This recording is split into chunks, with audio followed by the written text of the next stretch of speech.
तो भाई मतलब ऑफिशियल वेबसाइट इंडियन एयरफोर्स का जो मैं आपको दिखा नहीं रहा हूँ जाके, लेकिन मैं बता दूँ वहाँ पे आपका ऑफिशियल पे नोटिफिकेशन नहीं आया। बट ये नहीं है कि आपका नोटिफिकेशन नहीं आया। सरकारी एग्ज़ाम मतलब ऐसा वेबसाइट है ये, यहाँ पे मैं बोल सकता हूँ साइट है जो हमेशा जेन्युइन न्यूज़ देता है। और वन मोर इम्पॉर्टेंट थिंग, केवल सरकारी एग्ज़ाम पे नहीं, सरकारी रिजल्ट पे भी नहीं आए, सरकारी एग्ज़ाम पे नोटिफिकेशन देखो भाई सबसे ऊपर दिखाई दे रहा होगा, टॉप ऑनलाइन फॉर्म में भी दिखाई दे रहा है। अभी बहुत लोगों के दिमाग में होगा फेक है, किसी को लग रहा होगा जेन्युइन है। मैं बताऊं यार, अगर मेरे व्यूअर हो आप और यहाँ पे वीडियो देखने आए हो, मैं 85% श्योर हूँ कि जेन्युइन है, मतलब सही है। कैसे? क्योंकि भाई उसमें जगह जगह लिंक की ज़रूरत होती है, और जो इंडियन एयरफोर्स के जो आपका ऑनलाइन फॉर्म है उसमें लिंक ड्रॉप किए गए। डेफिनेटली आपको अभी नोटिफिकेशन दिखाऊंगा, फिर से डिटेल्स बताऊंगा। And one more important thing भाई, आपको एज रिलैक्सेशन इंडियन एयरफोर्स ने नहीं दिया है, जो भी कहीं से वैलिड भी नहीं था, क्योंकि उन्होंने वो भर्तियाँ करा ली हैं, तो उन्होंने अपने बेसिस पे किया है। और चलो सारी की सारी डिटेल्स आपको दिखाता हूँ। मैं सरकारी एग्ज़ाम को प्रेफर करता हूँ इन कंपेरिजन सरकारी रिजल्ट, बिकॉज क्या होता है, ये भाई फ्रंट पेज पे ही सब कुछ काफ़ी सारी डिटेल्स आपको दिखा देते हैं। तो मैं आपको यहाँ पे दिखाता हूँ चल के। वन मोर इंपॉर्टेंट थिंग बता देता हूँ भाई, कोई फेक एक मुझे नहीं लगता, और जैसे ऑफिशियल पे आएगा मैं आपको सबसे पहले उसका नोटिस स्क्रीनशॉट फॉरवर्ड करके आपको दे दूंगा। मेरा काम है मोस्टली आप सभी को इन्फॉर्म करना, वही मैं कर रहा हूँ। अगर आपको गलत फेक लग रहा है, मैं अपना सेफ्टी जोन कर रहा हूँ। क्योंकि एक बात बताऊँ यार, जिस दिन एडमिट कार्ड आए थे एयरफोर्स के इससे पहले वाली भर्ती के, मैंने वीडियो बना दिया और मैंने ध्यान नहीं दिया कि मैं वीडियो बना रहा हूँ, मैंने ऐसे ही बना दिया कि आ गए थे एडमिट कार्ड, किसी का डाउनलोड नहीं हुआ। मुझे भाई गालियाँ पड़ने लगेंगी, भाई आप गलत इन्फॉर्मेशन ये वो फलाना ठिकाना। मैंने वीडियो को प्राइवेट किया, फाइनली फिर जाके मैंने 2-3 वीडियो बनाए, तब जाके सभी सहमत हुआ। बाद में काफ़ी ने सॉरी वॉरी बोला, पर्सनल पे काफ़ी मैसेजेस पे बता रहे कि भाई गलत बता रहे हो आप, ऐसा ऐसा। तो मेरा काम क्या है, आपको बताना, वही मैं आपको बता रहा हूँ। जनरल ओबीसी फीस यहाँ पे 200, SC/ST सबका फीस यहाँ पे 200 रुपये है। और स्टार्टिंग डेट 22 जनवरी से आपका फॉर्म फिलिंग होगा। अगर लास्ट डेट की बात कर लेते हैं तो 7 फरवरी आपका लास्ट डेट होगा। एग्ज़ाम डेट 18 अप्रैल से 22 अप्रैल के बीच में इस बार पेपर होगा। और ये अब देखो यहाँ पे, जो ये वाला आपका 31 अप्रैल को मेरिट आएगा, 31 अप्रैल को आपका मेरिट आएगा प्रीवियस वाला। और ये जो अप्रैल, बस मार्च से अप्रैल में पेपर चला गया, सब कुछ सेम हो जाएगा। अभी फिर वो आपका सितंबर वाला पेपर सितंबर पे होगा। ये लोग कवर अप कर रहे हैं अपने कोविड, जबकि नेवी ने कुछ भाई कुछ किया ही नहीं। चलो आगे बढ़ते हैं। एज लिमिट की बात कर लेते हैं। तो देखो एज लिमिट 17 जनवरी से इन्होंने रखा है, 17 जनवरी से और कितने के बीच में, 30 दिसंबर 2004। एज रिलैक्सेशन एज पर रूल यहाँ पे दिया हुआ है कि एज रिलैक्सेशन दिया गया है रूल्स के अकॉर्डिंग। और यहाँ पे इतना देखो, ये सारी की सारी आप सरकारी रिजल्ट खोलोगे तो भाई वहाँ पे ऊपर फ्रंट में आपको एज नहीं दिखाएगा, इस वजह से मैं इसे प्रेफर करता हूँ। आगे यहाँ पे दिखाता हूँ post name as per Indian air force, 33,000 रुपये salary, group X, group Y.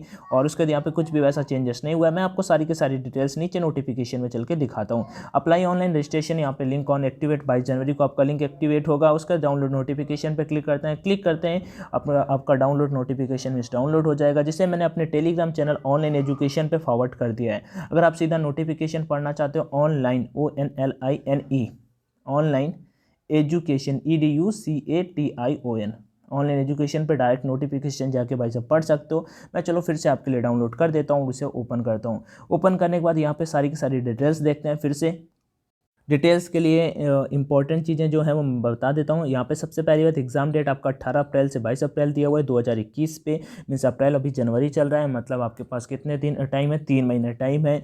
उसके बाद आगे बढ़ते हैं। यहाँ पे देखो ये सारे के सारे लिंक यहाँ पे ऐसा कोई भी नहीं फिल कर सकते हैं, और ये कोई इतना एडिटिंग क्यों करेगा, सिंपल सी बात है। ऐसे ही कोस्ट गार्ड का थे, आप लोग मान नहीं रहे, तो कोस्ट गार्ड का ऑफिशियल वेबसाइट पे नहीं मिल रहा था, कोस्ट गार्ड का भी आपको पता होगा। इंडियन नेवी का आपको पता होगा, जैसे मेरिट आया था पहले, और वो उन सभी कैंडिडेट को पता चल गया था जिन जिन का सिलेक्शन हुआ था कि मेरा हुआ कि नहीं, उन्होंने पर्सनल पे जाके देख लिया। जबकि वो वेबसाइट पे कब अपडेट हुआ था, वेबसाइट पे काफ़ी लेट अपडेट हुआ था जो। और SSR वाला फिर भी भाई डाउनलोड नहीं हो रहा था, SSR वाला मेरिट लिस्ट जो था वो डाउनलोड नहीं हो रहा था। उसके बाद काफ़ी देर बाद वो भी डाउनलोड हुआ था, बट फाइनली हो गया था। मैं शॉर्ट में डिटेल्स की बात कर लेता हूँ। तो ऑनलाइन रजिस्ट्रेशन अगर बात करते हैं तो आपका ये तो हो गया, ठीक है। वही आपका मतलब डॉक्यूमेंट्स, तो आपका क्लास 10th का पासिंग सर्टिफिकेट, आपका ट्रेनिंग, सब कुछ सेम टू सेम दिया हुआ, जो आपकी डिटेल्स फिल की जाती हैं। 250 रुपये चार्ज इस बार भी लगने वाला है। कोविड-19 instruction for candidate appearing for selection test, अगर आप मतलब एग्जाम देने जाओगे तो वहाँ पे कोविड-19 के इंस्ट्रक्शन यहाँ पे दिए हुए हैं। President SSB reserve the right to all examination centre for phase first and phase second which में और may not as per choice of the candidate. यहाँ पे इन्होंने ये भी लिखा हुआ है 12 नंबर पे कि ये जरूरी नहीं कि आप जो 5 सेंटर डालने वाले हो वही आपके एग्जाम सेंटर होंगे, ये तो उन्होंने CSB ने बता दिया है। आगे बढ़ते हैं। Indian air force online exam, online date बता दी मैंने। डेट ऑफ बर्थ भी आप पे आपको देख सकते हो, 16 जनवरी 2001 से 29 दिसंबर 2004 के बीच में आपका डेट ऑफ बर्थ है तभी आप कर सकते हो, नहीं तो आप नहीं कर सकते हो। इनरोलमेंट तक आपका एज 21 साल से ओवर नहीं होना चाहिए। एजुकेशन क्वालिफिकेशन की बात कर लेते हैं तो यहाँ पे ग्रुप एक्स के लिए दिया हुआ है कि 50% मार्क्स आपका होना चाहिए और इंग्लिश में मतलब कम से कम 50% टोटल होना चाहिए और 50% मार्क्स इंग्लिश में मैंडेटरी है। उसके बाद देखो फिर यहाँ पर कोई लिंक क्यों ड्रॉप करेगा, ठीक है। उसके बाद और एयरफोर्स का मतलब ये इलीगल है ना जो ये करेगा, ये वेबसाइट वालों के ऊपर एयरफोर्स क्लेम नहीं कर सकता। सिंपल सी बात है यार, गलत सलत इन्फॉर्मेशन कर रहे हो, गलत बता रहे हो, ये कर सकते हैं ना इनकी वेबसाइट। मैं कहूँगा मेरा कोई कंटेंट यूज करेगा तो मैं डेफिनेटली बताऊंगा ना कि भाई ये गलत है, मैं कॉपीराइट दे दूंगा उसे, तो डेफिनेटली ऐसा कुछ। तो यहाँ पे लिखा है कि इंग्लिश में 50 मार्क्स मैंडेटरी और ओवरऑल 50%। अगर मैथ में मैं कहता हूँ 38 नंबर है, टोटल आपका जाके 51% बन रहा है और इंग्लिश में 50 है तो आप फॉर्म अप्लाई कर पाओगे। ग्रुप वाई के लिए भी सेम फंडा यहाँ पे आपका बन जाता है। आगे बात कर लेते हैं एग्जामिनेशन 10+2 के लेवल पे होगा। आगे नोट और डिप्लोमा होल्डर्स के लिए यहाँ पे अलग चीज़ें दी हुई हैं। आगे आपको दिखाता हूँ एजुकेशन बोर्ड से मैंडेटरी मेडिकल स्टैंडर्ड की सारी चीज़ें दी हुई हैं, तो ये कोई ज़रूरी नहीं है, ये आप मेडिकल पे बात करेंगे। आगे बढ़ता है next, consumption of narcotic drugs and ये सारी बॉडी टैटू नहीं होना चाहिए इसी कैंडिडेट के लिए, ठीक है। ट्रेनिंग टेन्योर एंड ट्रेनिंग, सो ये सब ट्रेनिंग वगैरह का दिया है तो ये भी कोई ज़रूरी नहीं है। जॉब स्पेसिफिकेशन पे दिया हुआ है कि वेब पोर्टल पे आपको सारी चीज़ें मिल जाएंगी कैसा अगर देखना चाहते हो। पेन अलाउंसेस के बारे में लिखा हुआ है, ग्रुप एक्स ट्रेड के बारे में, ग्रुप वाई ट्रेड की सैलरी के बारे में लिखा, अदर अलाउंसेस भी आपको मिलेंगे, पक्स मिलेंगे जो आपको फ़ायदे होते हैं वो सारी चीज़ें यहाँ पे मिलेंगी। ये लिखा हुआ है पक्स अच्छे से rating, clothing, medical faculties accommodation, ये सारी CDS मतलब कैंटीन फैकल्टीज़ है। 60 days annual and 30 days casual और for the terms and the condition.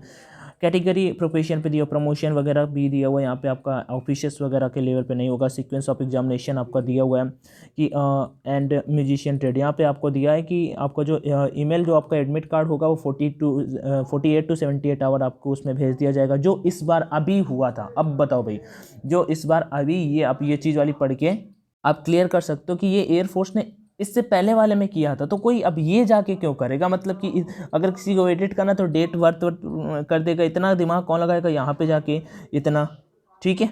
उसके बाद लेकिन यहाँ पे देखो वेब पोर्टल पे लिंक का थोड़ा सा लिंक आई थिंक क्लिक करेंगे तो नहीं लेके जा पाएगा, www से नहीं, हाँ ले गया। चलो मैं बैक आता हूँ, केवल www ही वहाँ पे ड्रॉप है। सो आगे बढ़ते हैं, एक सेकंड रुक जाना।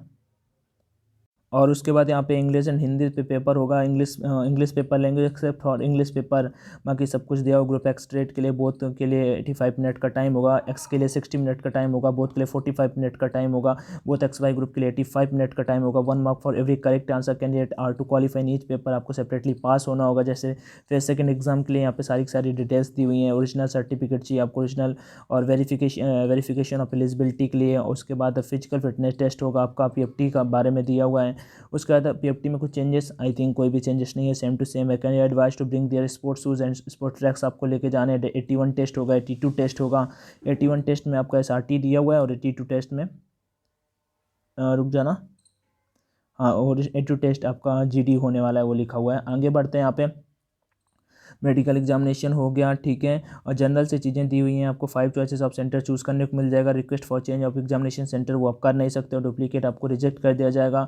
TADA सब कुछ आपको मिलने वाला है, मतलब कि आप पेपर देने जाओगे उसका नहीं मिलेगा, वहाँ पे मिलेगा। Candidate advise to apply more than once in response to this advertisement and obtain on group X shall भी रिजेक्टेड, मतलब बार 2-4-5 पोस्टों के लिए नहीं करना है रिप्लाई, केवल एक ही भी करना है, मतलब एक ही पोस्ट के लिए करना है। एक्स करो, वाई करो या XY के लिए करो, ऐसा कुछ, ठीक है। जैसे कोस्ट गार्ड मैं बता दूं ना, ये CTEC है ना, ये CTEC भाई यही आपका एयरफोर्स करा रहा है, यही आपका कोस्ट गार्ड, तो काफ़ी कुछ सेम होने वाला है। हाउ टू अप्लाई पे यहाँ पे लिखा हुआ है कैसे करना है अप्लाई के लिए। वेबसाइट पे उन्होंने वेबसाइट का लिंक वगैरह दे दिया है यहाँ पे। और उसके बाद आगे बढ़ते हैं, इनरोलमेंट लिस्ट अगर बात कर लेते हैं तो 10 दिसंबर को आपका इनरोलमेंट लिस्ट आएगा, ठीक है। Enrolment list 01/2022 will be published on 10 December को आपका एनरोलमेंट आएगा। और उसके बाद call letters only shall be send to candidates call for enrolment on the registered email ID, online registration, यहाँ से यहाँ तक इतना सब कुछ है। बाकी मुझे जो लगा डिस्क्लेमर पे दिया है कि advertisement guidelines 1 order issued by the government are earned time to will apply for the selection candidate, I reserve the right to cancel the schedule test any stage without commitment of rescheduling due to any reason. अगर air force को कुछ गड़बड़ लगा तो वे सब कुछ हटा देंगे। Beware personalities will be caught, मतलब कुछ गड़बड़ी से बचो। बाकी ये जो इन्फॉर्मेशन था यार मैंने बता दिया, मैंने ट्राई किया आपको सही जेन्युइन इन्फॉर्मेशन दे पाऊँ जो है। बाकी आप सभी समझदार हो, जो भी आपको लोग कमेंट सेक्शन में बता सकते हो। सरकारी एग्जाम, सरकारी रिजल्ट और सरकारी फास्ट ट्रैक पे हर जगह पे था तो मैंने आपको शेयर कर दिया। बाकी as your wish, take care everyone. जैसे ऑफिशियल वेबसाइट पे आता है मैं आपके साथ में शेयर करूँगा। Thank you for watching this video. जय हिंद एंड ऑल द बेस्ट।